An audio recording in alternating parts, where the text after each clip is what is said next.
our second time. I'm Jennifer, and this is Ryan. Today he is 2 months. And my mom-in-law wanted to join us today. Welcome. Rose. I'm Katie, and this is Garrett, and he's about 4.5 months now. I'm Sabrina, this is Caroline, and she's almost 8 months. I'm Paula. This is Julianne, and she's 10 months. I'm Callie, and this is Olivia, and she is 5.5 months. I'm Allie, this is Jacques, 6 weeks. Yay. I'm Shanice. My baby's at home with his dad, and his name is Farouk, and he's 6 weeks today. Welcome. I'm Megan, this is Jace. He is 4 months. I'm Chelsea, this is Grayson, and he has a lot of babies. The only other thing I have, housekeeping wise, is making sure that you're signing in. That's important. And this is Tracy. Tracy has several places you can find her online. She has a blog. I'll tell you about that. She has a business page too. It's like a blog and a blog with a business page. Yeah. And then she's got a Facebook page also, so she can tell you how to get to all those, to where you can ask questions, you can interact with other moms that are working with sleep issues. I kind of got overwhelmed with Sleeping Sisters. Is that what it is? Sleep Sisters? Sleep Sisters. She's got her Facebook page, but then there's another page that's been created for specifically moms asking questions, and Tracy jumps in there a lot, but there's a lot of activity, there's a lot of questions, there's a lot of support. So just know that if you sign up for that, you're going to be inundated. I'm very happy that you're here with us today. Happy to be here. So my name is Tracy Spackman, and I am trained and certified as a gentle sleep coach. I have a website, getquietnights.com. That's my business website. I have a Facebook page, Facebook/quietnights. If you search Quiet Nights Sleep Coaching Services, that's my Facebook page, and I post tips and parental stuff on there. And then I have my Facebook group, which is Sleep Sisters, and I set that one up as a mom-to-mom support group. I have a lot of sisters on there who have done sleep coaching with me, and they know a lot because they've worked with me. And so some moms have really great ideas, some moms have no idea and they just need help, and I jump on there as much as I possibly can to answer questions. But sometimes it's just not a Facebook question. How do I get my baby to sleep? That's not something I can answer in a paragraph or a couple of sentences.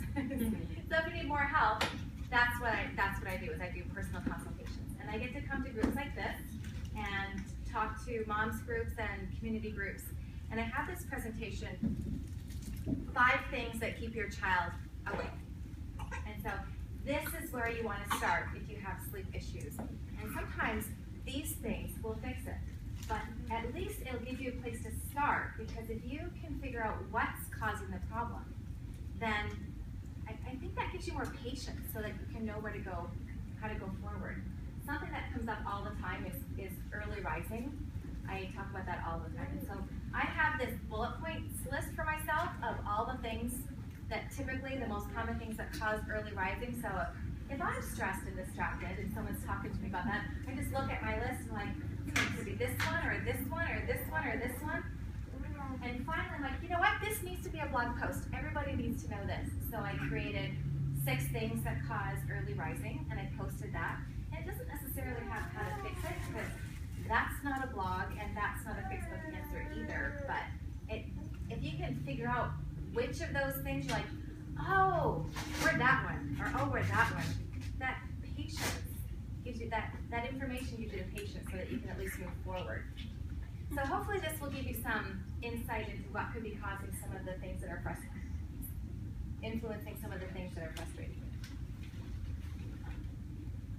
Like, is there any other ways that you can contact me? I do free 15-minute sleep assessments. If you need one, you just call me, and I'll tell me what's going on, and I'll kind of tell you what your problem is.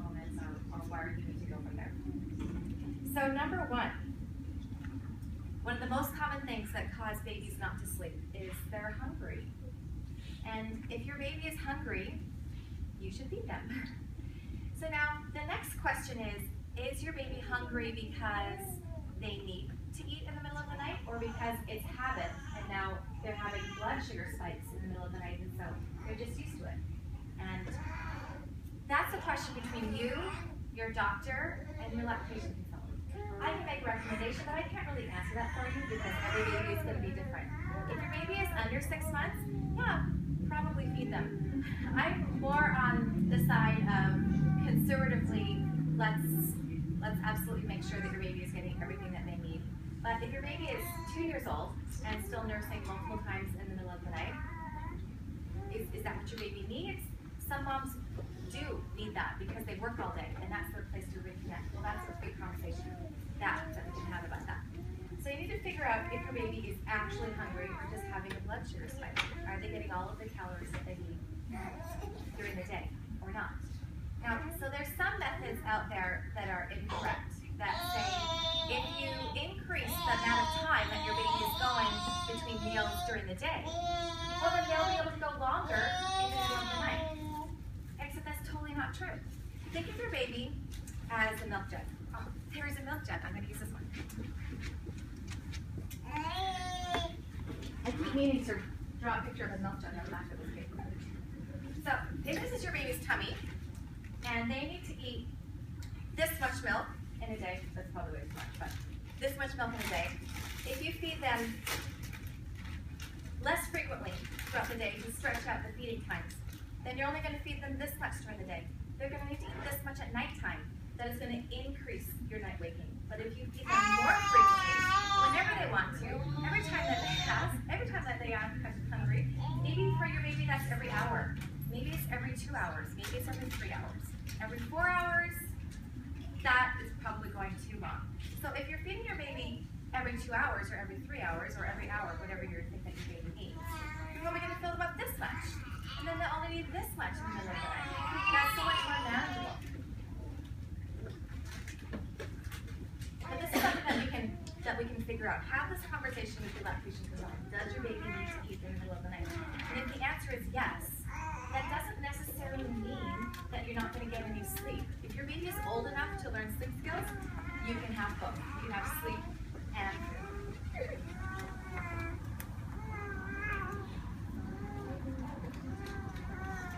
All right, the second thing that keeps babies from sleeping is if they're going to bed too tired. So this is all about cortisol. When your baby is ready for bed, they go through this body thing called a sleep window. Have you heard of that? Finding the sleep window? So when they're going through their sleep window, that means their body has run out of energy and they're ready to regroup and to recuperate and to rest and to restore themselves. And if you get to the end of the sleep window and your baby is not falling asleep, but they have run out of energy, the body's natural response is to create the hormone called cortisol, which puts fuel in their blood so that they can continue to function. And it's called, I call it a cortisol rush. Another professional calls it a cortisol spike. Your body has cortisol in it all the time when you're awake, but when it spikes, that's the fight or flight thing. So if a bear walked into the room, your body would spike with cortisol, and then you'd run over here, and you could go way faster than you could otherwise because the cortisol puts fuel in your blood. So if you're ready to fall asleep, and you're not falling asleep, your body will put cortisol in your system so that you can continue to stay awake and function. For some babies, it's hilarious. They get all giggly and silly. And for other babies, it's not so funny. They have a meltdown and crying and screaming. It's really hard to fall asleep if you're having a cortisol rush. And we have noticed that it takes 45 minutes to burn off the cortisol rush. So if you're trying to put your baby to bed and it's, oh, this is a cortisol rush, stop. Go do something else. Distraction. Take a deep breath.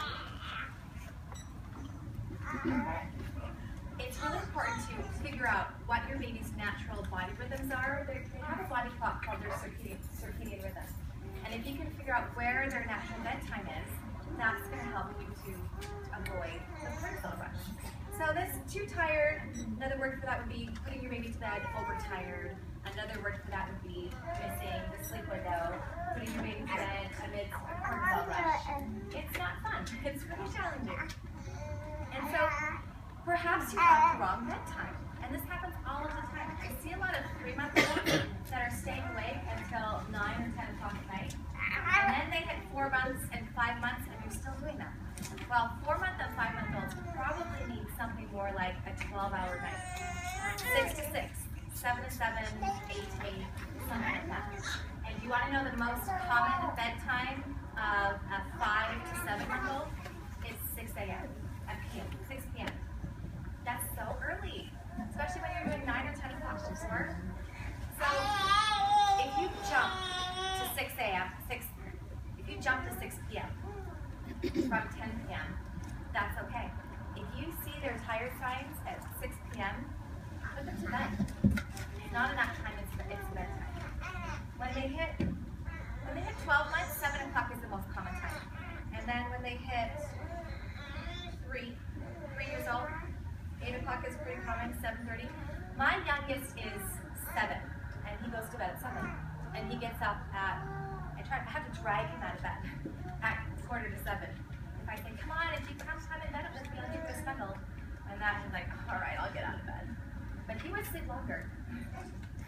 My 9-year-old also goes to bed at 7, but he gets up at 6. He doesn't quite need as much sleep. And my 11-year-old, she still needs 10 hours too. And my teenagers, they need 9 hours. There's none of this 8 hours for them. It's 9 hours. I don't think I can do 8 hours either. I think I'm a 9-hour person. Sorry, it's really hot here. So you want to figure out what is your child's ideal bedtime. And you do this by reading their body language. What do you think are your child's tired signs? A lot of people expect yawning and eye rubbing to be their tired signs. Shaking your head like, yeah. So yawning and eye rubbing is perfectly fine if you have a perfectly normal, average, super happy, easygoing baby. But if you have an alert baby, a baby who has always been described as bright-eyed, very curious, observant, knows what they want, hold out till they get it, perhaps social, perhaps slightly observing, these more alert temperaments, for them, it's a little bit different to parent a child like that. And these are amazing kids. These are the real go-getters of the world. I have 5 of them. It's awesome. So if you have a child that's more on the alert temperament side, then instead of waiting for the yawning and the eye rubbing as your tired sign, the cortisol rush is right on the heels of the yawning and the eye rubbing. You're going to miss it every time. So instead, you have to play sleep detective, and you have to figure out what are their more subtle tired signs. And it could be as subtle as just one moment of zoning out. Oh, that was it. That's all you got. Staring off in his face. Oh, that's it. That's all you got. Disinterest. Glassy eyes. And it happens for a moment, and then they're right back into what they were into. If it's around the time that they would normally fall asleep, or if you're aware of what their wakeful windows are, that's it. Even though they're right back into their next activity, that's their bedtime. Go put it to bed. You're going to have an easier time. You want to avoid the cortisol rush. So number 3, the third thing that keeps babies awake is nap deprivation. This is right along the same lines. So that sleep window that you have at bedtime, you have sleep windows throughout the day that you want to monitor. And there are some guidelines, but every baby is going to be a little bit different, and you want to read their body language. And so for a 6-month-old, the wakeful window typically is 2 hours. They wake up, 2 hours later, they're down for a nap. They wake up, 2 hours later, down for their second nap. They wake up, 2 hours later, they're down for their third nap. They wake up, 2 hours later, it's bedtime. 3-nap baby, typical 6-month-old. But it could be 90 minutes. It could be an hour and 50 minutes. It could be 2 hours and 10 minutes. Usually though, it's right around 2 hours. So watch their body language and see what they do. So if you have a crawler, just crawling around the floor, and around that hour and 45 minutes, they put their head on the floor. And then they get up and then they start crawling around. That was it. That was a pretty obvious tired sign. I wish all babies would just crawl around and put their head on the floor and tell me they were tired.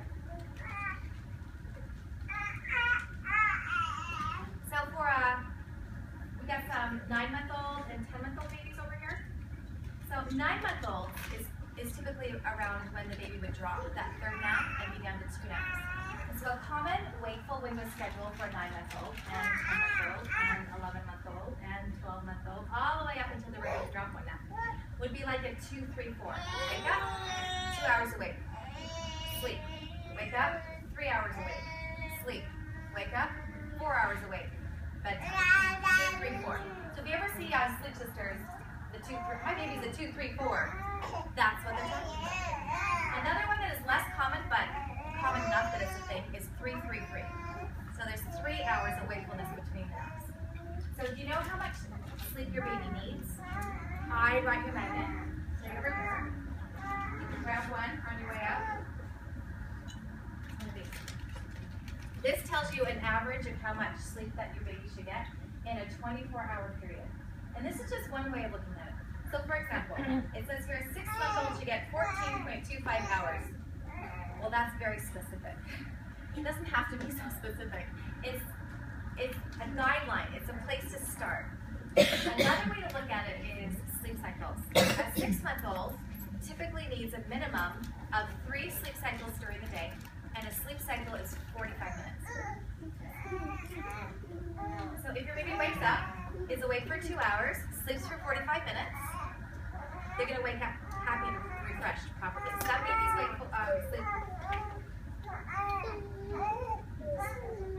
sleep cycle. Some baby's sleep cycle is longer, and sometimes it's a little bit shorter. The weirdest sleep cycle I have ever seen was 38 minutes. And it took me a long time to be convinced that actually was their sleep cycle. It was so uncommon. But 45 minutes is the most common. So in the morning you want at least 45 minutes, but an hour is also really common. For the second nap of the day, work towards getting an hour and a half sleep cycle. So it's 2 sleep cycles. It's 2 sleep cycles back to back. And at first, you'll have to probably resettle them and help them get back to sleep. If your baby is sleeping 20 or 30 minutes, try for about 20 minutes to get them back to sleep. Nursing, rocking, holding. Maybe you'll have to hold them for the second half of the nap. That's totally fine. You just want to get the sleep, because getting the day sleep helps you get night sleep. If you don't get the day sleep, they're going to get that cortisol in their system multiple times throughout the day, and now they've got that cortisol system in their body. It takes 45 minutes to burn off the initial cortisol rush, but there's a residual effect that stays in the body for a while.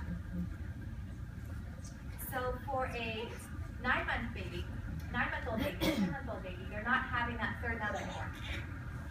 So they have 45 to an hour in the morning, or an hour and a half to 2 hours in the afternoon. But it could totally be more. That would be great. But you don't really want to do that. So that's the goal that you want to do. If you have a baby that is 6 months or younger, and you try to extend the nap if you can, 20 or 30 minutes, that's okay. Some babies totally do that. You just need more of them, 5, 6. Probably need to put them down every 60 to 90 minutes. Follow their body language. Alright, the fourth thing that keeps babies from sleeping. If you put your baby down asleep, so if you rock your baby to sleep, and then put them in their crib, when they wake up the next time, because it's natural to wake up between sleep cycles. This happens all the time. We do it, I do it, but I'm a good sleeper and I just roll over and I go back to sleep. Your baby is not a good sleeper yet, and so she's not going to roll over and go back to sleep. She's going to wake up and realize she's in a different place than when she fell asleep. This bed is nothing like those warm, comfortable arms that I had a boob in my mouth. Totally different. So that would be a little bit disconcerting to wake up on this flat mattress without your mom. That would be like you waking up on the kitchen floor. A little bit of freaking out is to be expected. And so if you can put your baby to bed awake and they fall asleep in the crib, fantastic. That's a great place to start. Unfortunately, that does not work for everybody, and it usually does not work for other babies. And so if rocking your baby to sleep, nursing your baby to sleep, if that is the only thing that works, that's what you should be doing, especially if your baby is 5 months or younger. Under 5 months, babies, they really haven't learned sleep skills yet. About the earliest that babies can start, they just start to learn this whole self-regulation, sleep skills, learning to modify their body and figure out how to fall asleep. That happens around 18 weeks or later.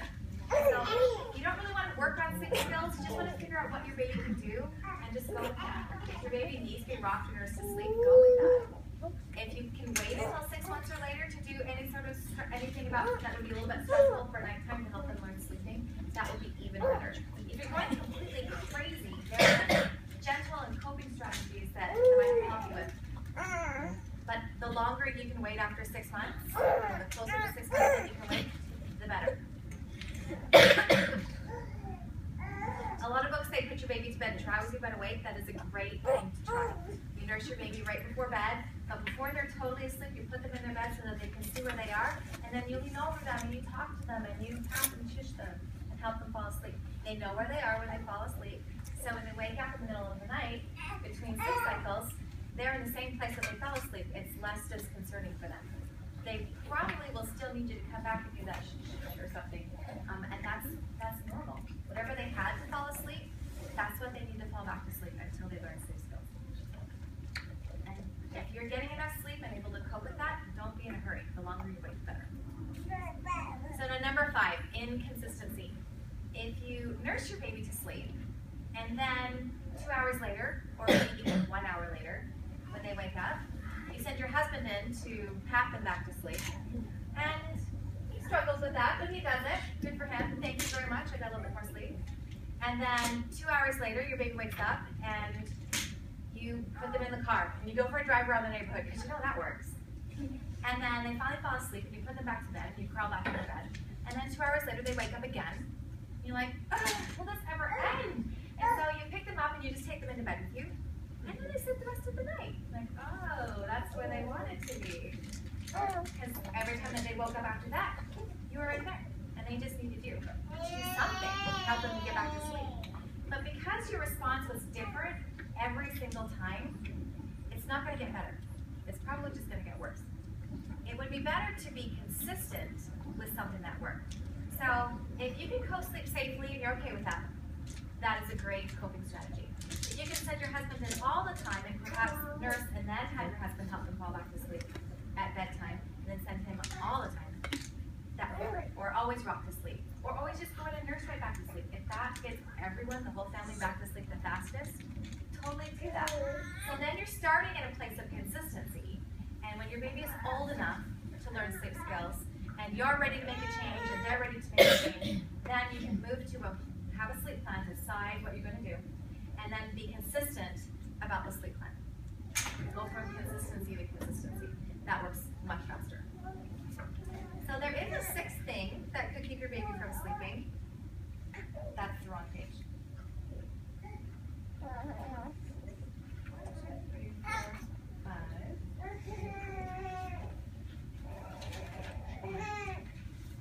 Found it.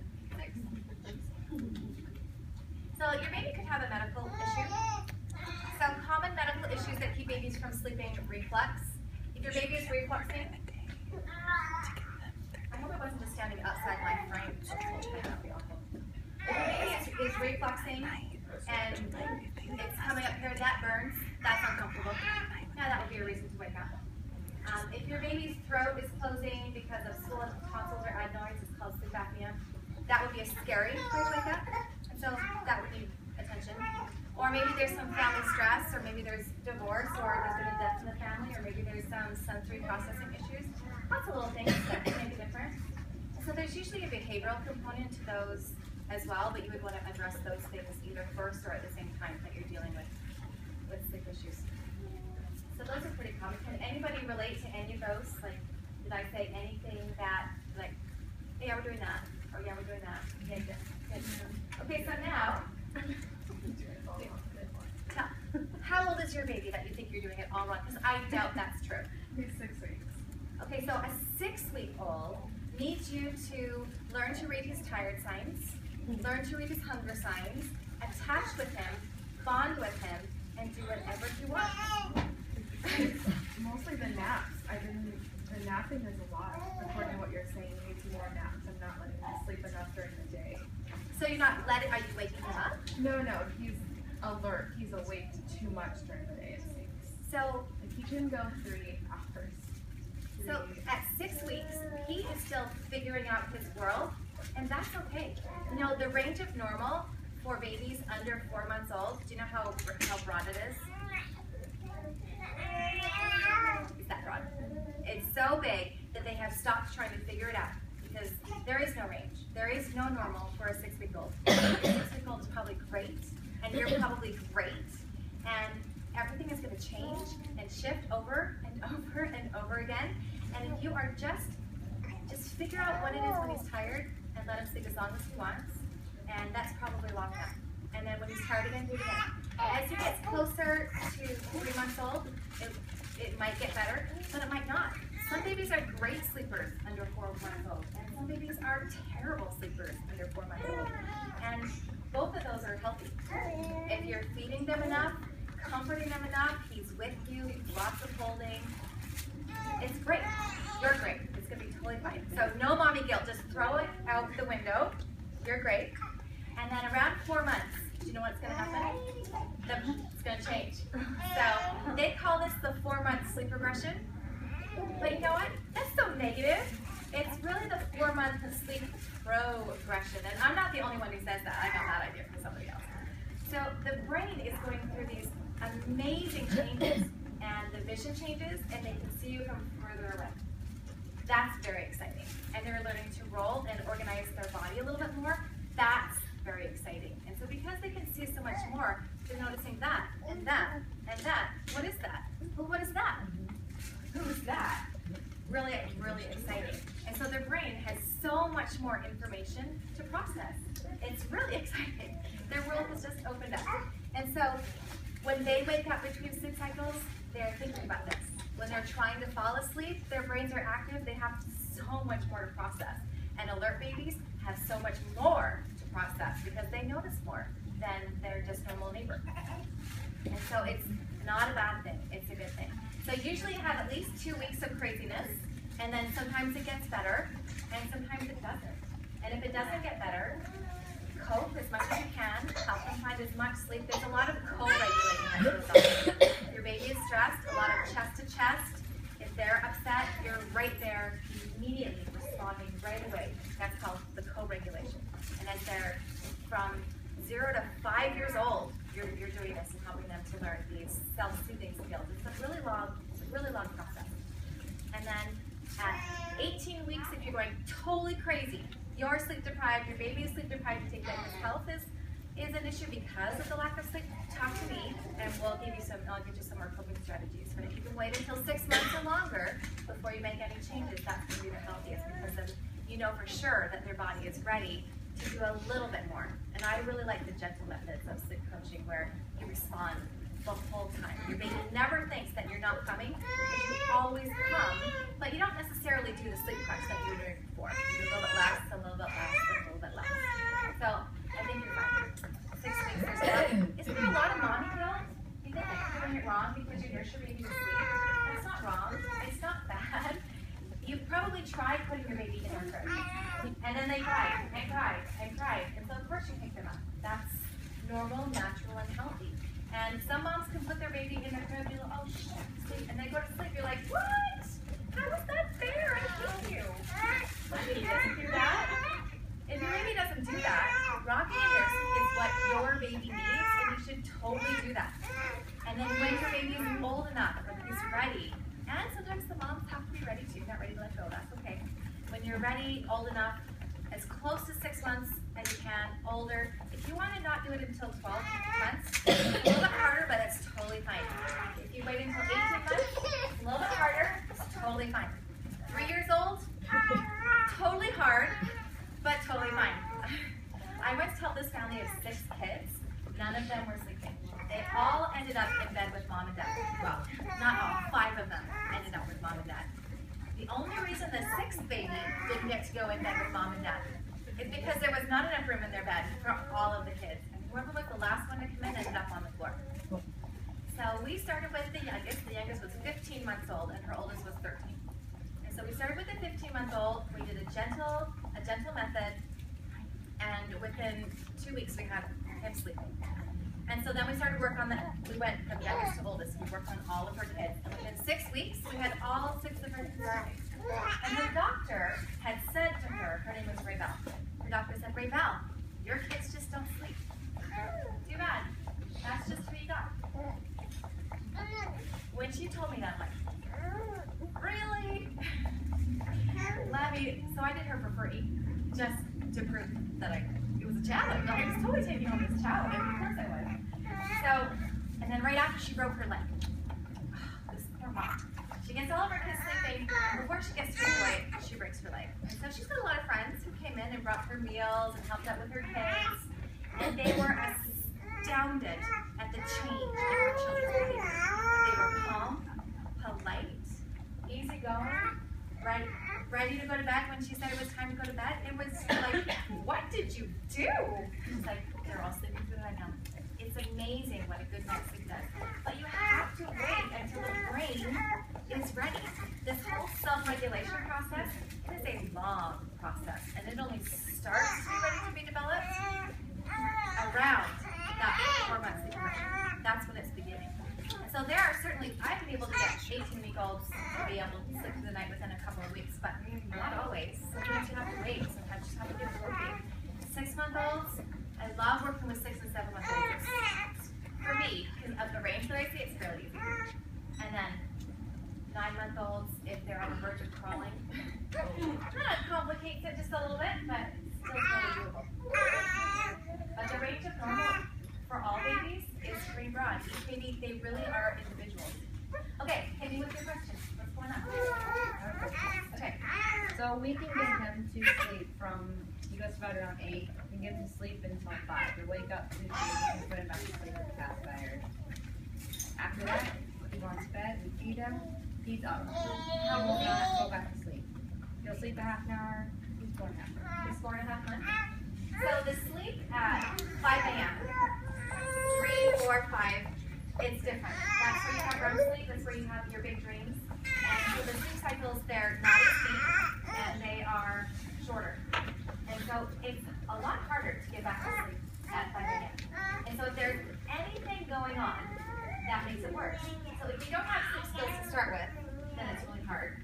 If you have anything bothering you as far as you just noticed a whole bunch more things that day, so there's a lot in your mind. If you have a tummy ache, if you're teething, that can do it. A lack of sleep skills can totally do that. But cortisol is a really big one that often causes that. I don't let him get up for the day because I don't want that to continue, so we try to get physical back to sleep. Good, that's what you should do. And so what do you do to try to get him back to sleep? Just, well, he eats, and then I think because he goes from 8 to 5, he's really hungry, but I don't want to feed him like a ton, you know, and so we put him back to sleep. He'll sleep for like a half an hour, wakes up. Sleep another half an hour, wakes back up. Usually, just a pacifier, right? So kind of soothe him, pat him a little bit, pick him up if he really needs, if he gets really upset, but he usually can actually put him to sleep by himself at night. Hearing all his naps, he does come down, he goes to sleep by himself. So does he go back to sleep for like half an hour and then wake up? So that's totally normal. And if you keep doing that, when he's ready for his sleep to improve, it'll probably get better all by itself. As long as you keep working on your good naps, and if you're able to put him to bed awake, and you get some naps, no problem. I lay you down. I haven't just nursed you right then, because that's a lot of drowsy by the way, but if you can nurse him about 20 or 30 minutes before bedtime, and still able to put him awake, that's a good skill. And so this in and out of sleep, I call it in and out of sleep syndrome, but that's not a syndrome, it's totally normal, and it usually just smooths out with practice. But he's so tired in the morning, he wants to sleep an hour after he gets up for like So that's 2 hours. That's common for So you just let him babies. sleep, or do you let him sleep for just an hour and wake him up so he takes a longer afternoon nap? Or? At 4 months, you just let him sleep as much as you want. So if he's ready for a nap an hour after waking up, let him sleep, that's totally fine. And then if he's ready for another sleep an hour after that, let him sleep, that's totally fine. And then maybe after that, he'll be ready for 2 hours, and then let him sleep. So you let him sleep as long as he wants to sleep. At this age, absolutely, let him sleep as long as he wants. If And he it's starts- not going to affect the night. Because I was like doing the night, seems like he wouldn't sleep at night at all. No, usually not, but he's going, at 4 months, everything is kind of crazy. Yeah. And I it's, just started rolling over and yeah. that, So I know that's that part of it. Yeah. Yeah, so at this age, yes, let him sleep as much as he wants. If he's sleeping so long that you worry about him missing a feeding, then wake him up. But the age where I sometimes see babies where they are sleeping too much in the morning and I suggest waking them up, it's around 8 or 9 months. Is if they're having like a 2-hour nap in the morning and you can't get that 2-hour nap in the afternoon, then you would wake your baby up after an hour because you want that double sleep cycle nap in the afternoon.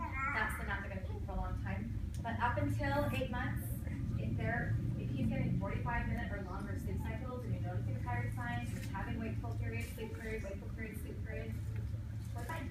I think it sounds normal. Within the range of normal, which is pretty good. Okay, who else? Back here? So my baby's very alert, and the other night we laid him down for bedtime, drowsy but awake, and he actually went to sleep, which was High first, five. yeah. Ooh, ooh. But should I keep trying to lay him down, drowsy but awake? How old is he? He's 21 weeks. He'll be 5 months next Tuesday. Yes. Okay. Yes, if you're already getting it there because he's past 18 weeks, and if you're able to put him to bed drowsy but awake, and that works, that's a really good start. Okay. And then a little bit more awake. So you just like moving the nursing back a little bit Okay. more and back a little bit more as he gets closer to 6 months to see if that keeps Okay. up.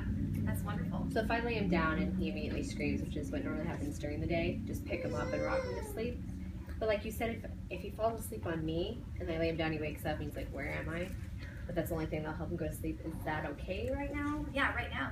Okay, and then Yeah. hopefully eventually he'll just, And if he doesn't, call me and we can Okay. do a method. You know, I can give you some really good steps. I can see what you're doing and we can give you some steps. All right, if this is where you are. Okay, now try this level of support and be really consistent about it. okay. And then this level of support, and I'll take you through it really clearly, step by step. But Okay. from where you are, it might all come together totally on your Well, own. last Saturday night he slept from 8 p.m. to 6 a.m. and didn't wake up all for feeding. So I was like, you can do it, but it hasn't happened since then. It hasn't happened before that. Well, sometimes it happens. If it just happens once, sometimes it's because he's pretty tired Okay. and he's catching up. Mhm. Sometimes it means it's the beginning of a skill.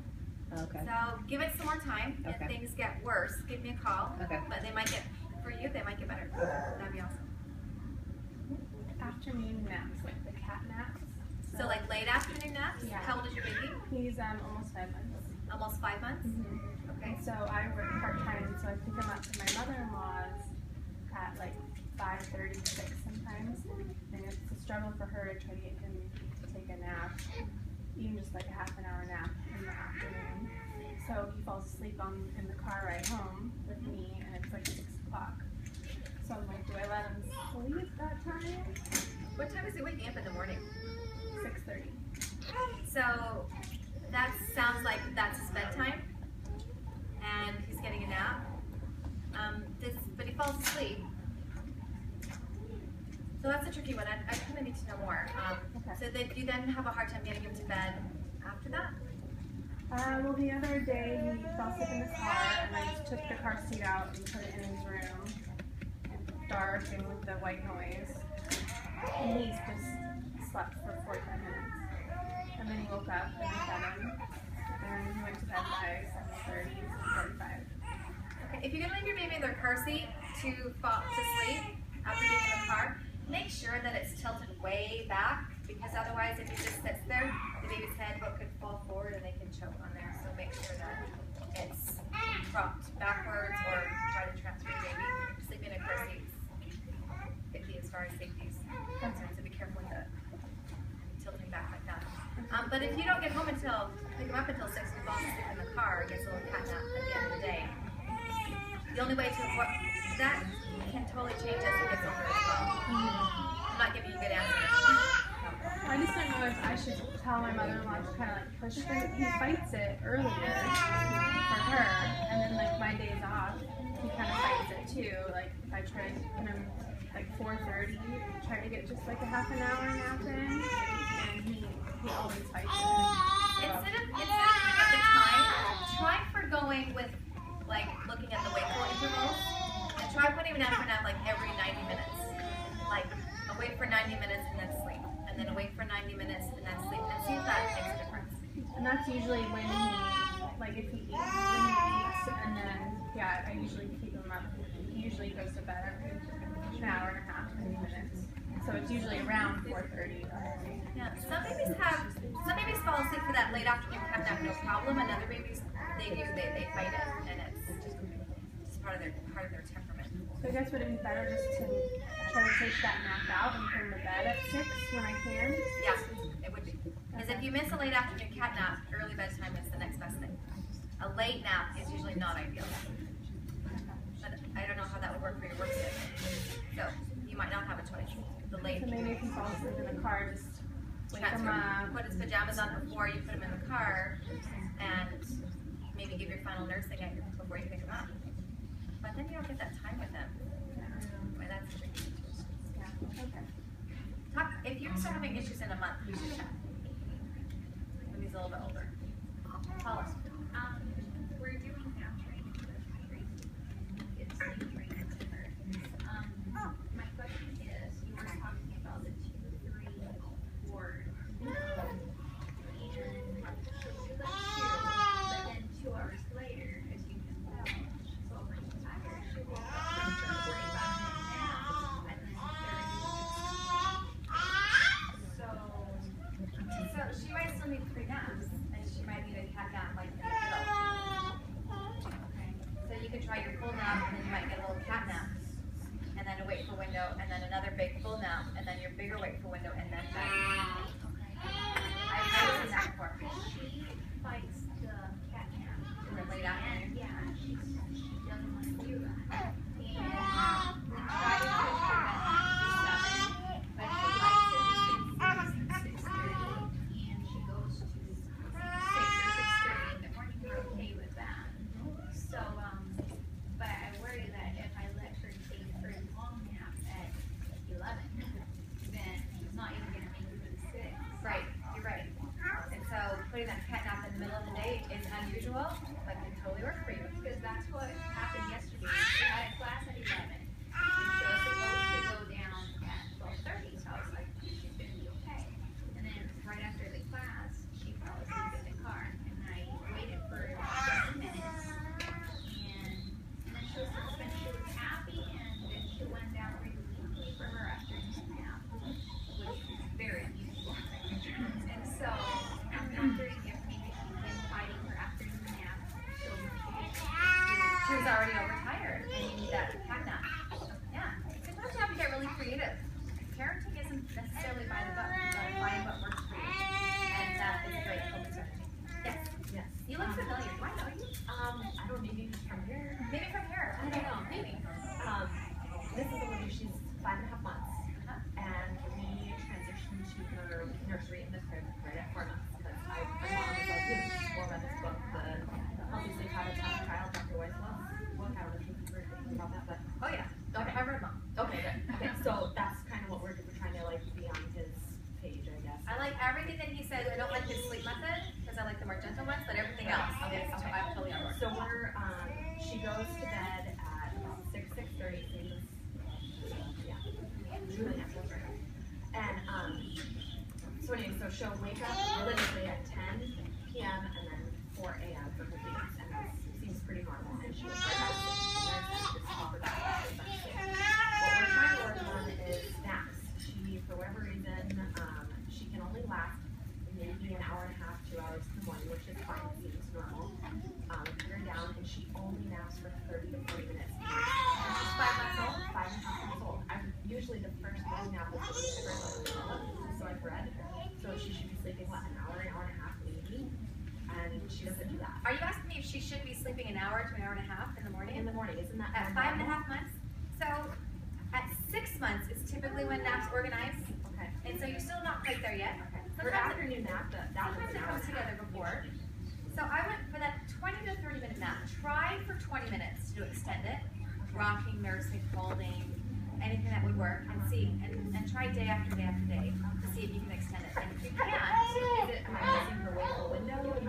so there could be a few things. You could be missing the window. Watch your body language.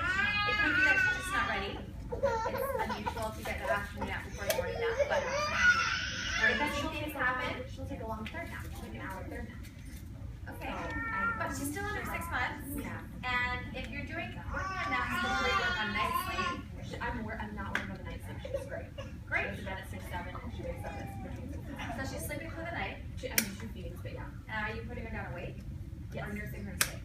No, we are eat, play, sleep. Like a play. Fantastic. So she's got some building block for naps. She's always rideable. Good. So just wait a little bit longer. Try to extend that morning nap. And Just like so like she goes to sleep.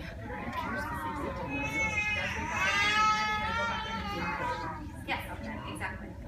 Try for 20 minutes to try to extend it. And if you can't, give up. Distraction, go to something else. Okay. Try again. Yes. You look familiar too. Have you seen me here before? No. Oh, because your baby's small. How old is your baby? 6 weeks. I want one. He's pretty good at night. Okay. From 7 till 7, he'll sleep for 2 hours stretches and wake up the nurse and go right back to sleep. But during the day, he just does not sleep. At all. At all. Okay, maybe nap for about 10 minutes and then wake up and cry and then go to Okay. 6 weeks. Is it okay? It's okay. Yeah. It's okay. No. It's not sick to die. Because he's eating. Eating is the most important thing. Sleep is only secondary. So if he's eating and he's safe, and you're offering him lots of naps, you're putting him in as many scenarios as you can to help him to sleep. You're reading his tired signs, he's figuring out his body, you're giving him stimulation, non-stimulation. Try white noise, try darkness, try motion. And if those things don't work too, don't worry about it. It's gonna be fine. Try it. So, with the darkness question, everyone's telling me that like let people make the house bright during the day, let them sleep in the living room with all the blinds open, and then at nighttime, you know. Do you like to sleep like that? No. Because I don't like to sleep like that. Well, and that's Who why says that? it's good to get the days and nights corrected, and it does kind of work a little bit for him, but So it's not bad. that advice is only half good. When he's awake, bright noise, environment, inside, outside, lots of stimulation, you're in his wakeful period. And when he's tired, dark, quiet, respectful, he's still learning sleep. And when he's a good sleeper, things can be a lot more flexible. But right now, if he's a really alert baby and having a hard time with sleep, don't try to do that. Set up the sleep environment, darkness, white noise, maybe a swing. And then when he's awake, brightness. Can I ask, because I have the same problem, my baby's the same age, but like, so how many naps do you think you should have a day? As many as you want. At 6 weeks, there's no standard schedule. Not yet. It's whatever your baby tells you that he wants. And you just have to learn to read your baby's tired signs. And if he is he with you all the time? Yeah. Then you're going to get it right. Just a question about that. How long when should we stop worrying about being during her sleep like a baby? When your baby has good sleep skills, if you want to turn down your white noise, have a little bit of not worry about the light, but it's always good to sleep in the dark. If you have a night light or something when you're falling asleep, it actually tricks your brain into thinking that it's dawn, and then you get into those lighter sleep cycles that happen at 5 a.m. And so sleeping in the totally dark and getting rid of clock radios and lights and stuff gives everyone a better sleep, even adults. But it's not something that you need to force or stress. If there's a little bit of light coming in the window in the evening and he can fall asleep just fine, don't worry about it. So my baby's 2 months old, and right now he has about 5 meals a day and 3 meals in the evening, and he naps. Well, at least I put him down to nap every meal. He naps probably 25 to 30 minutes, and then he wakes up, and I try to put him back to sleep, but he doesn't go back to sleep. I guess my question is, I'll try 20 minutes and. Did you say 2 months old? 2 months. Okay, so that 45-minute sleep cycle, that typically happens around 6 months old. 6 months, okay. And so at 2 months, don't worry about it. If he's sleeping 25 minutes and he seems happy and rested, get him up, play with him. If he seems groggy and trying to get him back to sleep, and he does, then you need more sleep. So how will that change as he gets to 3 and 4 months? Do you know, like in terms of sleep and naps? The range is just really broad, and I can't tell you how it's going to change. Some babies go from intermittent sleepers like that to being solidly sleeping and then not falling down again. Okay. And some babies stay that intermittent sleep. My baby has not been a good sleeper since birth. Right. And they get to be at 7 months old, and then we fix it. Right. But that's just the way it was. And it's not that the baby was unhealthy or the mom was doing anything wrong. That's just that's who they got. Right. So And I that's okay. okay. And no, it's okay. What can we do at this point to help develop this? You can't. There's no sleep skill developing under 4.5 months. You just want to read your baby's tired signs, read your baby's hunger signs, make sure that they are safe, they are attached to you, they have all of, if you're with them all of the time, that's wonderful, if that's possible, if not working. And just being with your baby, reading their cues, meeting their needs. Don't worry about getting enough sleep. So last question for now is, I understand that around 3 months, somebody told me that we're supposed to start developing a routine, whether it be reading right before bedtime and whatnot. Is that something we should do? Yeah, that's actually a really good idea. Reading and looking at pictures, and picture books with your child, and pointing at pictures, and just as far as brain development goes, that is the beginning step of literacy. And so, there's actually some really great research on that I can talk about, but that's a different class. But yes, story, singing a song, and then nursing, and then bed, so that there's that consistency. Babies are looking for familiarity and patterns. And so developing that pattern at 3 months is a great pattern. And then when you're ready to work on sleep skills, when your baby's brain is ready to work on sleep skills, not at 2 months, not at 6 weeks, 6 months, 5 months, maybe 4.5 months if you're going totally crazy.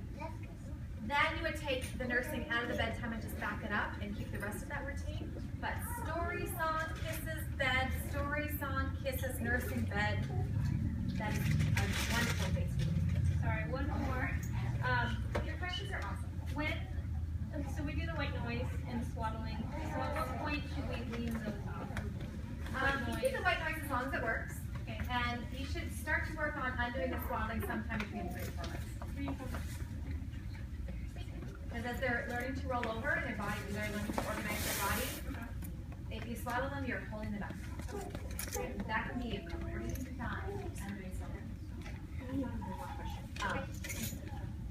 So if she wakes up earlier than what I would like her to wake up, should I keep her awake until the next normal time that she goes down? Is it best to keep that? Because I know there's wakeful periods that you're just awake. You know what I mean? So do I just wait for her to show me tired signs, or do I try and keep her? Wait for her to show you tired signs. Should I try and keep her a little longer to get her to that next time that she goes So you might get a cortisol rush if you do that. Okay. That is a method if we're like actively trying to shift schedules.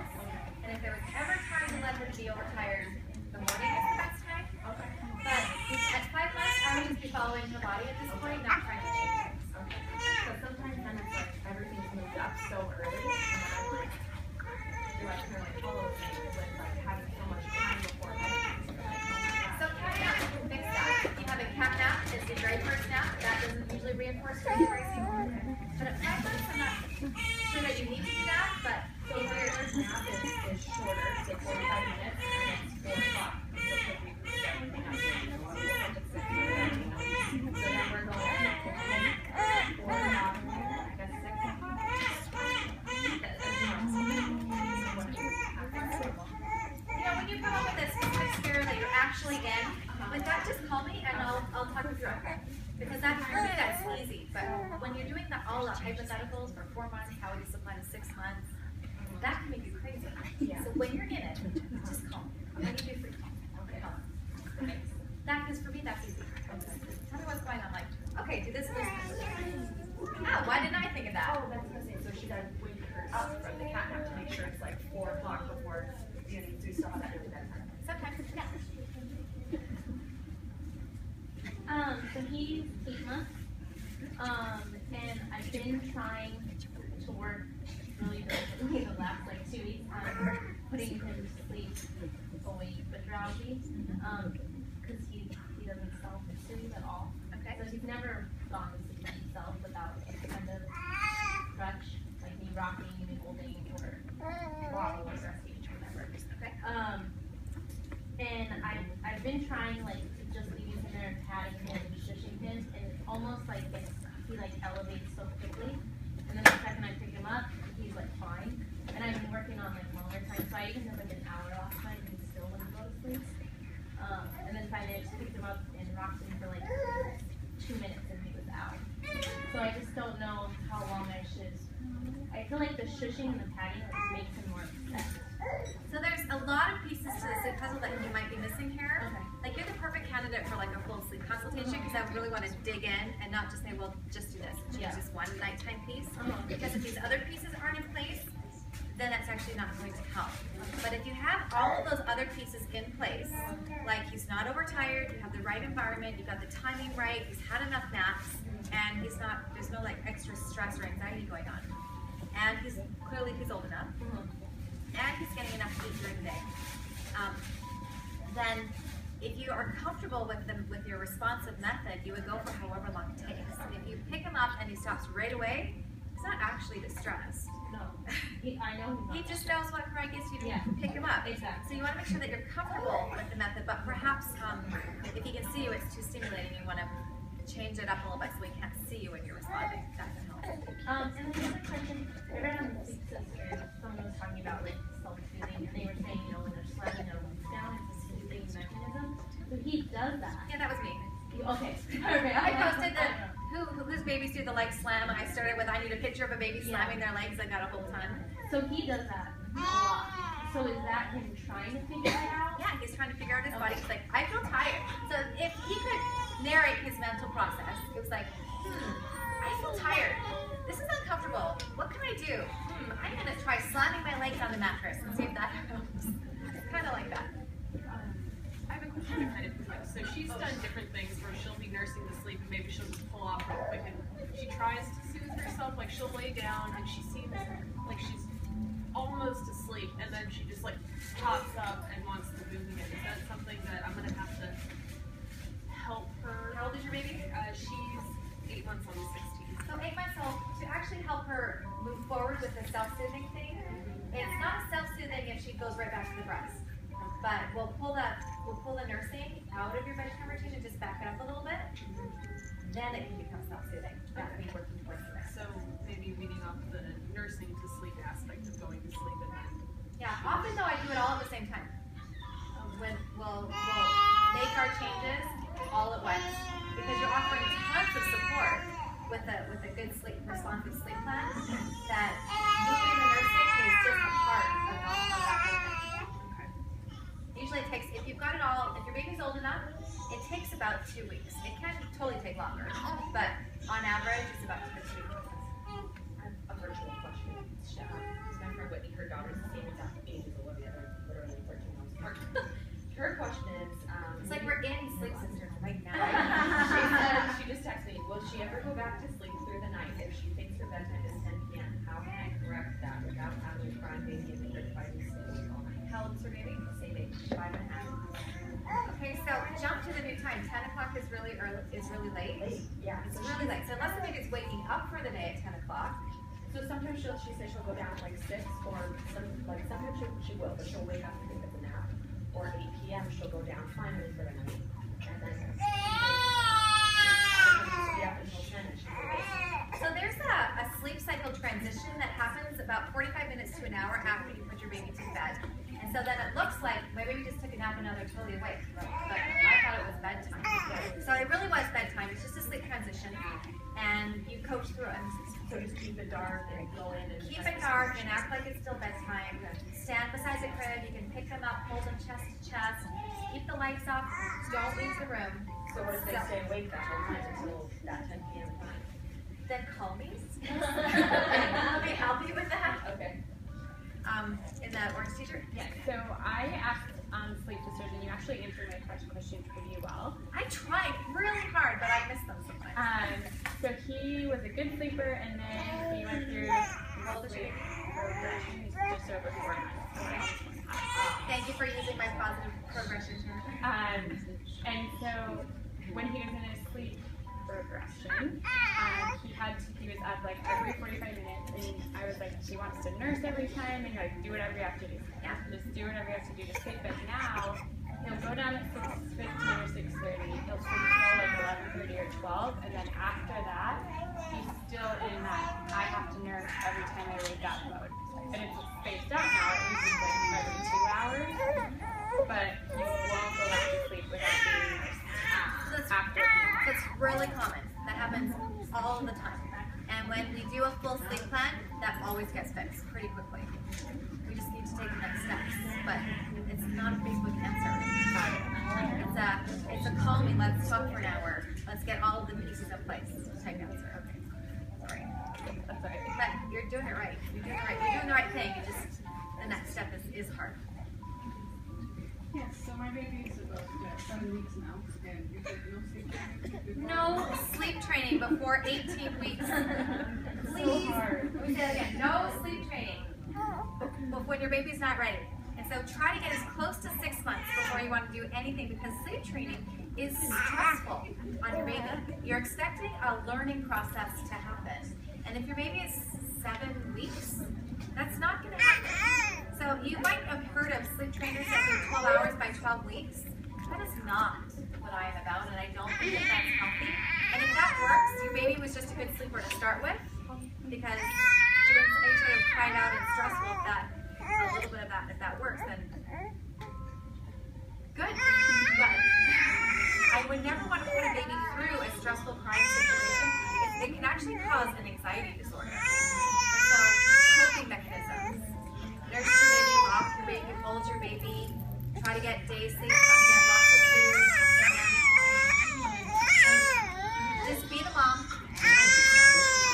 Parenting doesn't end at bedtime, and just a few more months, and then you'll be able to make some healthy choices. I know you sleep very good at night, but he does, he goes to do things, so he knows Great. very often. But in the daytime, he just takes 15 minutes. Okay, so you just need a lot of them. It really is okay. It's totally fine. You just need a lot of them. So my baby, when he sleeps, he makes a lot of sounds. Good. Is that disturbing himself? He's figured out his voice, and some babies are active, noisy sleepers. It's not that. I think it's adorable, actually. Take a video of your baby noises. It's like a petting zoo. And play it at his wedding. Well, and I just wonder, like, is he in a deep sleep when he's making these sounds, or is he not sleeping? I'm not sleeping. and I don't know if his eyes are closed, but he's just going at it. So he's okay. He's okay. He's sleeping. Some babies sleep with their eyes open. Isn't that weird? It's so weird. So he has to nurse the sleep. He will not sleep unless he's nursing. Okay. But we generally don't swallow him when he's nursing. He wakes himself up by whacking himself in the face. Okay, so he's learning some control. How old are you, maybe? 6 weeks. So that will get better. Because your baby, what does he want to have his hands out and touching you while you're nursing and stuff? Yeah, he likes to sleep dark. He likes to have his hands on. So sometimes there's swaddles that just have Velcro, so they're easier to swaddle. Perhaps try some of those products, but it'll pass. Yeah, what we did, sorry, because I didn't want her swaddled when I nursed her. I just felt she was more comfortable. So when she fell asleep, I would really quickly swaddle her and then pop her on just for however long it took for her just to fall back to sleep. Yeah, and that always worked. She would just fall back to sleep. She never really woke up too much. So I don't know, maybe that will work. So actually, she's 2 weeks old and she does the same where her hands go out a lot, and it's really hard to nurse with her going like this. So I swaddle her, but she doesn't want a full swaddle. She wants her left hand especially to be up here. So if I let her have like a light swaddle at the top of her hand and get close to her face, she nurses just fine and then pops out. Just an idea. That was a giant. Are you guys big sisters? No, not You need to be. I Facebook group. So go to Facebook, search groups, Sleep Sisters. In the description, it will have my name, Tracy Spackman, in the description. There is another group called Sleep Sisters, and it's two sisters that do sleep something. And there's only like 200 people in their group, and my group is the one that's like over 1,000. That's that one. I did not know that there was another group called Sleep Sisters. I thought it was so clever with my name, Sleep Sisters. So you know that song Soul Sister by Train? So in my head, like, hey, Sleep Sister, that's my name. I wanted to name my business Sleep Sisters, but my husband's like, no, that's dumb. But now it's my business.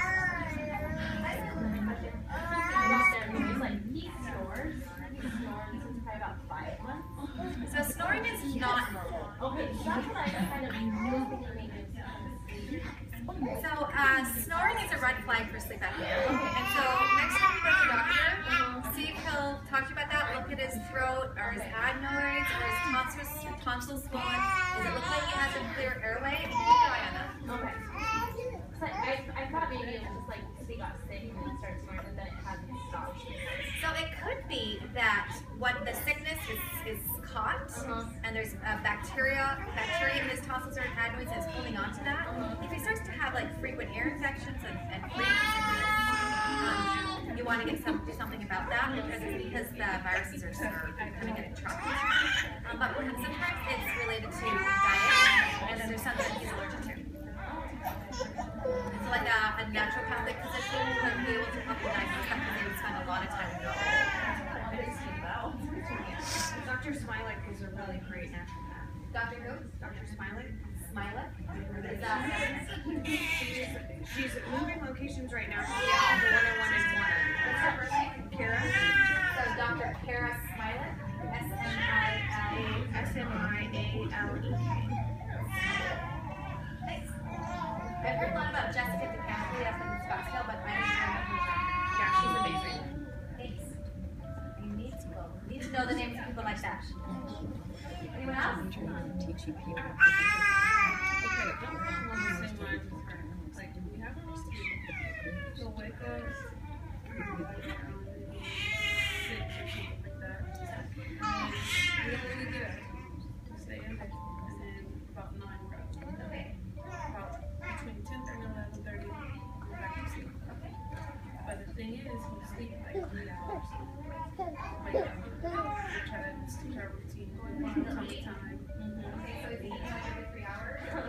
2, 3, 1. Eating every 1, 2, or 3 hours? Yeah. Okay. And then it's like his sleep is good during the day. But at night, it's like 3 days in a row, he'll stick to a routine. He'll sleep in his crib, wake up, a couple hours, feed, and stay in the crib. Each day forward, it's like, it's just mad all the time. So at this age, sleep is changing a lot, his body's changing a lot. If you're exposing him to bright light during all of his wakeful periods, you're not letting him sleep so long that he's going to miss a beat. And you keep it dark at nighttime when he wakes up, it's dark, then it's going to transition it. Sometimes I keep the TV on. Because the crib isn't my room. So I leave the TV on so I don't have to go stir crazy. Because I know it's Well, I don't want you to go stir crazy. So that's what you have to do to cope. He's really done it. You have to change a lot. You're not doing anything else.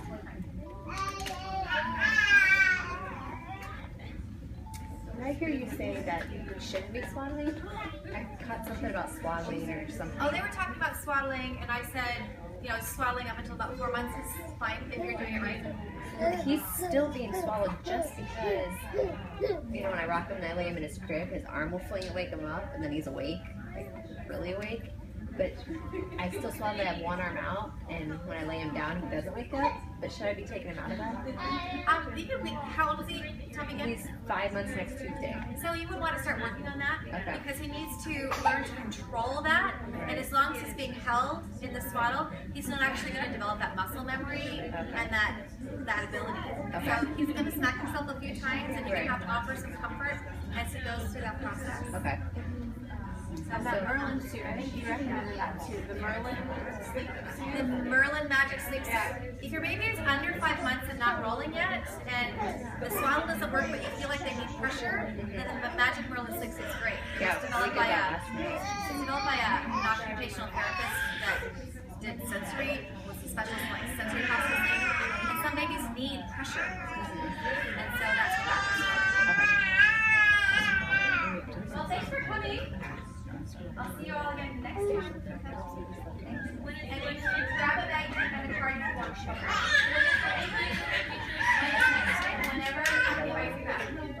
She asks like every 3 months. And so we can just contact you if you already Yeah, if you have specific questions, you can go on Six Sisters and ask them. If you want a 15-minute sleep assessment, just call me. We can talk about that. If you want to get a group together and do like a group assessment,